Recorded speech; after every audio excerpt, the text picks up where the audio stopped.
And here we are tonight to honor him and to speak about him and to celebrate him and the love that we all have for Gene. There's a few really special people here tonight. I'd like to bring up Gene's brother Richard is here. His sister Arlene is here. Lots of family. Richard, you want to come up? Sue is here. Sue Ulrich is here. She's going to come up and speak. So anyone who knew Eugene Thomas, this is what I thought about Gene. What he did for every person who knew him. He made them feel that they were the most special person who knew them, right? Richard, I would say, oh, he loves me the best in Jamboree. And then someone else would say, no, he loves me the best. And then the next person would say, no, he loves me the best. And he made us all feel that he loved us so much. And I think that is the gift that Gene was. His talent was beyond. I mean, what a musician, what a gifted singer and performer. I mean, to watch him was one of the greatest gifts for all of us at his Jamboree family. He came to us about 5 years ago, and to watch him rehearse was so incredible. And then he'd get to performance, and he did something completely different and threw everybody on stage for a loop because we didn't know what was going on. But he and I had this little thing. I had the honor of directing him a few times at Jamboree, and he'd say, you know, I gave a lot of notes. He goes, what are your notes for me? I go, Gene, I don't have notes for you. You just be Gene. You just be you. So that was our little banter back and forth. He'd say, what do you want? He goes, I'm just going to be me up there. I'm going to just be me. And then he'd go off script and everybody be looking, and it was so magical.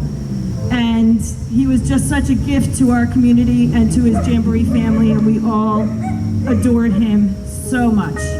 So Richard, would you like to share a few words about your brother? I thought I would be able to. After that last number, hope you don't mind, I'm speaking through this mask. I hope you can hear me. The voice of Gene is with us. After that last song, I don't know how far I'm going to get. But right now, I think Gene would probably be saying something like, this is a wonderful thing. This is a wonderful thing. And it is. It is a wonderful thing. And on behalf of his daughter, Jackie, my niece, who lives in Florida, and because of certain, the COVID restrictions, she couldn't be here this evening. So I'm sort of like just trying to stand in, do whatever I can or say whatever I can. I don't know what I'm going to say yet. And also, Gene has two sisters that have survived by. He has an older sister, Estelle. She's formerly of Ridgewood. And his younger sister, Arlene, who's sitting right there. On behalf of her, and I'm also going to include my wife, sister-in-law, and a host of nieces and nephews and cousins. They're all here. Some of them are here. They're not all here. Some of them are here. And like I said, I don't know exactly what I'm going to say, but I'm going to say, one thing I just like to do is just thank each and every one that was a part of putting on this special tribute to my brother Gene. I'm sure each and every one of you here has your own special memory of him. Some of them probably are just from being able to meet or greet him as he walked along the streets in Ridgewood, which he did often. Probably even stopped in at a few of the businesses just to say hello to people that you knew that were in there. A lot of you may know him from performing right here in this park with various bands and groups, or down at the Veterans Shell where he sang before the 4th of July fireworks, or even at the Ramapo gospel choir concert where the Reverend Mike Brandon was the minister of music, or the Ridgewood Jamboree, where he was a dedicated member of. So hang on to those special memories that you have of Eugene. I know that's what I have to do. And they sustain me, and I'm sure they will you. Well, yes, me and my sisters, we did lose a loving brother. And Jackie lost a loving father, and her kids lost a loving grandfather. And Ridgewood lost their loving, special son. But I keep saying the word lost, but Gene is not lost. I know where he is. I know where he is. Do you? I'm just asking you to all stay safe. Please stay safe. Thank you. Thank you, Richard. And Reverend Mack wants to say a few things, and Sue, where's Sue? Susan. Oh, there she is.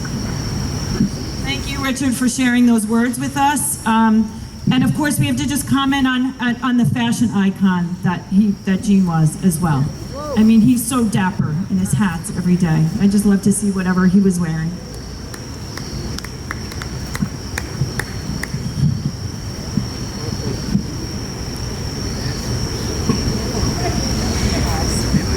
So Sue knew Gene from Ridgecrest, and she has a very special story that she would like to share of her time with Gene when he lived at Ridgecrest the last few years. Hi, good evening. I would like to thank Welcome Back Ridgewood Committee for inviting me to share some of my favorite memories and celebrate the life of our dear friend, Gene Thomas. I had the pleasure of meeting Gene 5 years ago when I started working at Ridgecrest Senior Housing. While Ridgecrest is technically just an apartment building on the outside, once you spend a little time with our residents, you can quickly realize that there is something truly magical on the inside. Some of the most amazing people call Ridgecrest home. Gene was a big part of that magic, and I'm happy that some of his Ridgecrest friends and neighbors are here to celebrate Gene's life with us tonight. Gene left a beautiful legacy of hope and love for all that knew him. Gene inspired hope with his daily Facebook messages. Ridgecrest's tagline is inspiring hope to empower our residents to thrive in place. Gene suggested that we change it to inspiring hope to empower our residents to live their best lives. A few years ago, when Gene was preparing for his 45 vinyl record release, he gave an impromptu inspirational speech to the Ridgecrest friends that were gathered in our community room. Gene told us all to never give up on our dreams. He said that he was living proof that dreams do come true. Yes, even at age 77. Gene encouraged all there to chase after their dreams, run towards them, even if that meant running with their canes and walker. I did, however, ask them to please not run with their canes and walkers. Literally, I did. A few weeks later, we held a pre-record release party at Ridgecrest. Gene performed, got his friends up dancing, signed records, and took lots of pictures with his friends. It was a truly wonderful celebration. Gene would often tell me that we all have God-given gifts and talents, and we give glory to God by sharing them. Boy, did Gene share his gifts and talents so generously on so many occasions. At a Ridgecrest variety show, Gene dedicated his rendition of Amazing Grace to his mother. There wasn't a dry eye in the room when he was done. Gene shared his voice at last year's Ben & Jerry's benefit night to raise funds for Ridgecrest. When a friend had a sudden medical emergency, he shared his voice to raise funds to help cover her medical bills. Gene shared his voice at the Cashaw Shell concerts and the Guild's Music in the Park. Gene was so proud to be part of Jamboree as a Ridgewood High School alumni. He voiced the need for transportation so that his Ridgecrest friends could see this amazing show. When I told him last year that Ridgewood Senior Bus was going to be able to transport his friends to Jamboree, he literally cried tears of joy. Many of his friends, myself included, had never been to a Jamboree event. What an amazing night of memories for us all. We are all so thankful that transportation was able to be provided again to this year's show. Gene was so vibrant and full of life during his performance. Gene was selected as the first Village Voice as part of Ridgewood's 125th anniversary celebration. While most know of Gene sharing his voice through music, Gene also shared his voice in so many other ways. Gene shared his voice in an interview with the Ridgewood librarian Sarah Kiefer as part of the library's Storytellers Oral History program. I had the honor to be in the room when the interview took place. I deeply regret that I did not video it. Gene was very proud of his hometown of Ridgewood and was humbled when he was asked to join Age-Friendly Ridgewood Steering Committee. Lifelong Ridgewood resident, Gene was able to offer great insight to help improve the town for all residents. Gene voiced his concerns for pedestrian safety improvements. He would often take pictures of areas that were unsafe and try to educate people on ways to make it safer for all pedestrians, especially when he was on his daily walk down Franklin Ave to Stop and Shop. Gene also voiced his concern for the need to have more benches throughout the downtown to create safe areas for all to stop and rest and to take in the beauty of his beloved Ridgewood. When Age-Friendly Ridgewood donated the funds to purchase 3 benches, Gene was always the first committee member to find them after the installation. He was so excited when each bench was installed. In January of this year, Gene met with me to voice his concerns for the Ridgecrest community. Gene said that it's hard for people to live their best life if they're worried about affording basic essentials. We need to find a way to do more to help our residents in need. Gene felt strongly that the Ridgewood community would help if they truly understand Ridgecrest needs. Out of this conversation, the plans for the new Ridgecrest Pantry were born. The pantry would contain frozen meals and soups, non-perishable food items, toiletries, paper products, and cleaning items. A storage room was identified to be converted into the pantry, and the goal was to have it up and running by May 1st. We needed to get the word out, though. Although May 1st marked Ridgecrest's 36th anniversary, very few in the community knew about the regular needs of our residents. In early March, the Ridgewood Interfaith clergy had their monthly breakfast meetings at Ridgecrest. It was an opportunity for me to tell Ridgecrest's story to our community faith leaders and to share with them our plans for the pantry. Gene baked the most amazing homemade biscuits as part of the breakfast, and each clergy member went home with some of his famous pound cake. For the clergy that were unable to attend the breakfast, Gene personally dropped off the Ridgecrest information to several houses of worship because he felt so strongly that they needed to know about Ridgecrest's needs. I am beyond thankful that I had the opportunity to tell Gene that the pantry was being named in his honor. When I did, he said, "Now Sue, don't be putting my name on anything." And I told him that the pantry would be called the Ever Thankful Community Pantry, with the E from Ever and T from Thankful representing Eugene Thomas. Gene laughed in his silly, snickering laugh, and he said, "But Sue, I'm just Gene." And I told him that his life was an example of being ever thankful, and the name was set. Besides, I couldn't think of a J word to replace ever. He smiled, we laughed, and we both cried tears of happiness. Gene would often tell me after that moment that he was E thankful and J thankful. While we weren't able to have the pantry, shelving, and freezers installed by May 1st, we were able to run an emergency temporary pantry in our community room since early March. Gene replied to a post I made on Facebook about the overwhelming love and support that Ridgecrest received. Gene commented, "I am a recipient of that love, so yes, I will shed tears.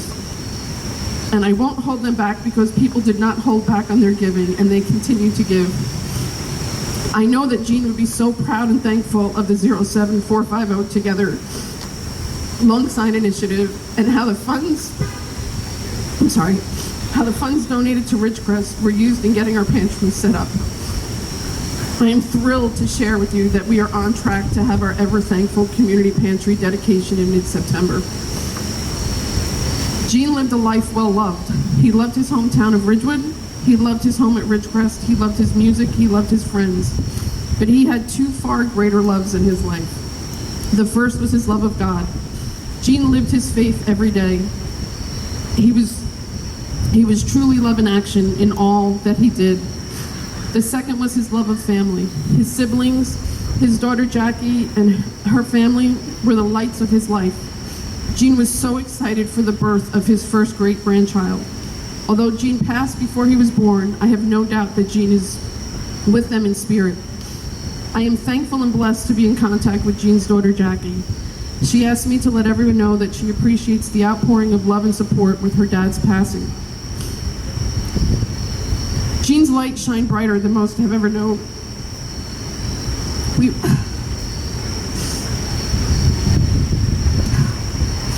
We were all truly blessed to have had him in our lives. We all learned so much from his example, especially his love of God, love of family, and love of life. Gene had a passion for life and a gift of brightening the world of all those around him. I ask you that when you think of Gene, remember his hope and help one person every day. My deepest condolences go out to all who loved him, especially his beloved family. Rest easy, my friend. I am ever thankful for your love and friendship. Thank you.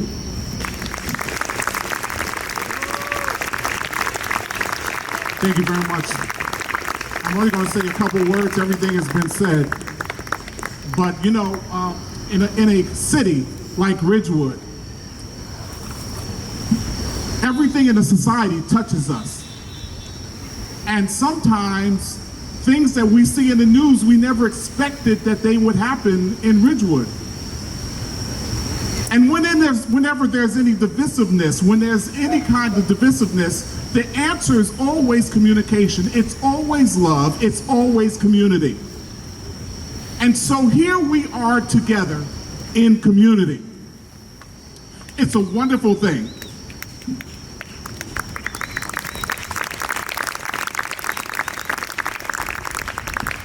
Sometimes administrations say, listen, the answer to divisiveness is to pour money. Let's market our community because we don't want anyone to think that we are amiss in any way.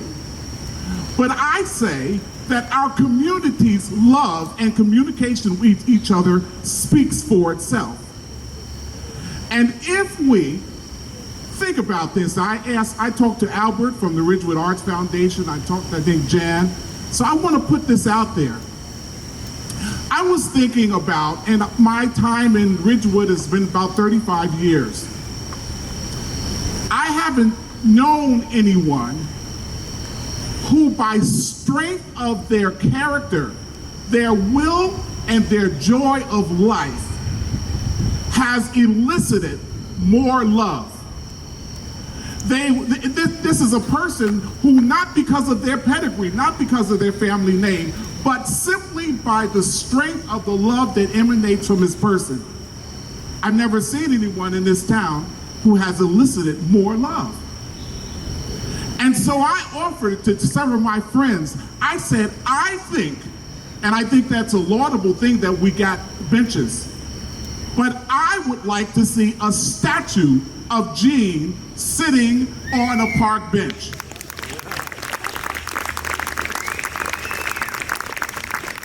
I would like you to put that in your spirit. The Ridgewood Arts Foundation, you know, it doesn't take much. This is Ridgewood after all, isn't it? It doesn't take much, and I offered that we have a statue that sits somewhere prominent in the town that stands for who we are. We are love. We are community. We are smiles. We are loving each other irregardless of where we come from. We are Ridgewood. And this statue, I think, would be a fitting symbol. And so I would like you to think about it. And if you think it's a good idea, let me know. What do you think?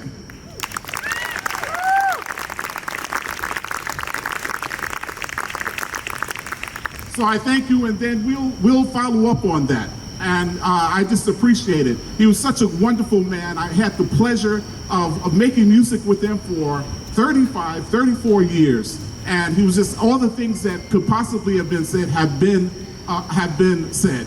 And so we love him and we love you. And so we thank you all for coming out this evening. We're going to be back next week, same bat time, same bat station. We're going to be back next week at, what time? 7 o'clock. And we're going to be back the next week after that. We decided to do 3 weeks of bringing the community together. So please tell folks to come on out next week, and we look forward to seeing you. We will continue to share in community because we are 07450 together.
Here we go.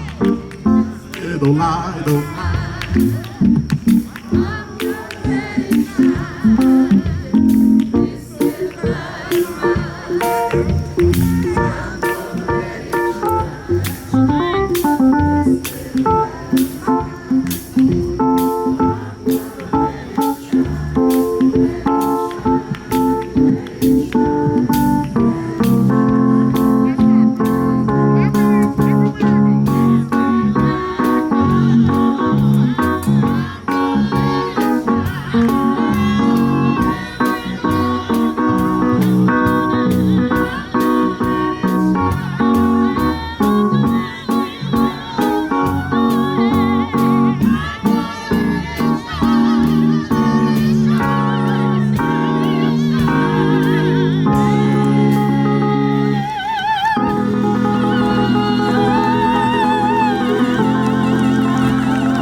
ladies and gentlemen.